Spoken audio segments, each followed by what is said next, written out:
नमस्कार। आज हम राजस्थान के एक शहर ब्यावर जी। के बारे में थोड़ी गहराई से बात करेंगे। जी। ये अजमेर जिले में है।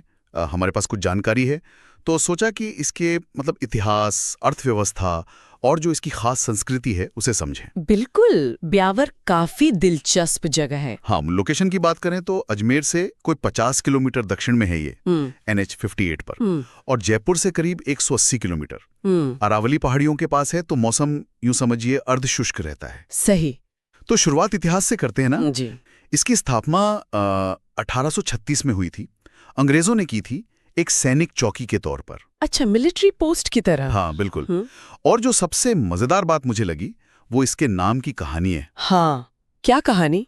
कहते हैं कि अंग्रेजी का जो वाक्य है बी अवेयर, मतलब सावधान रहो। जी। अंग्रेज सैनिक शायद जो स्थानीय कबीले थे उन्हें चेतावनी देने के लिए बोलते होंगे।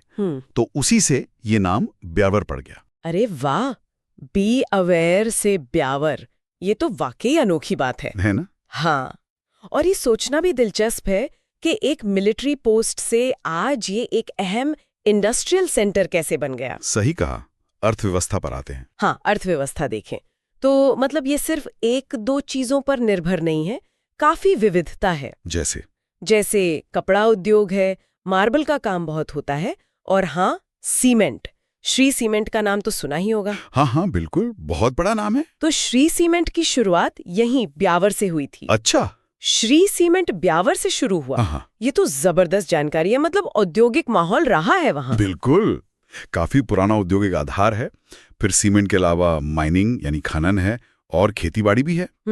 और हाँ, ब्यावर अपनी सरसों की मंडियों और दालों के लिए भी काफी मशहूर है। ओके। तो ये जो उद्योगों की इतनी वैरायटी है ना, यही शहर की आर्थिक बुनियाद को मजबूती देती है।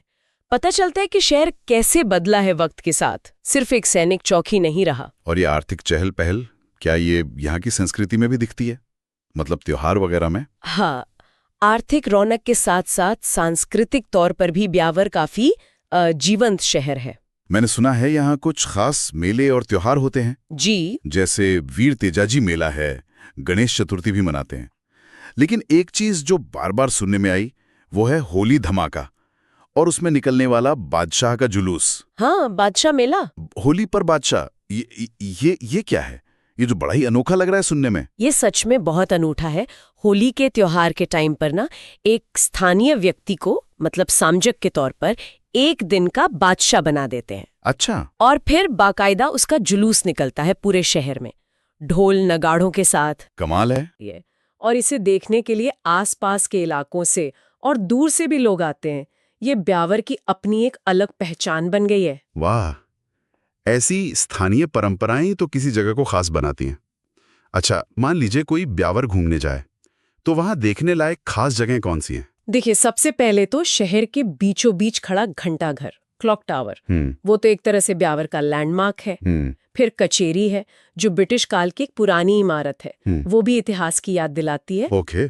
और पास में ही दधिमती माता का मंदिर भी है जो आस्था का एक बड़ा केंद्र है। और कनेक्टिविटी कैसी है, मतलब पहुंचना कितना आसान है? कनेक्टिविटी तो काफी अच्छी है। रोड और रेल दोनों से बढ़िया तरह जुड़ा हुआ है। जयपुर, उदयपुर, जोधपुर सब बड़े शहरों से कनेक्शन है। ठीक है।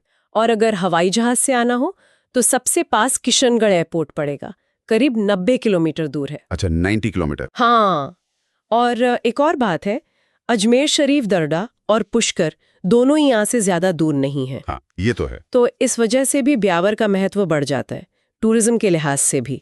तो लोकेशन ऐसी है कि व्यापार और पर्यटन दोनों के लिए अच्छी है।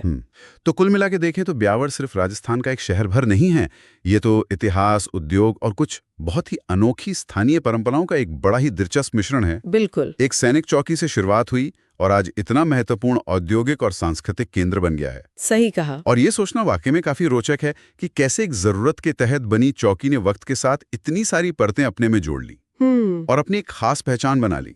न जाने इसके इस पूरे सफर में और कौन से ऐसे पहलू होंगे जो अभी तक सामने नहीं आए हैं, जिन पर और खोज की जा सकती है।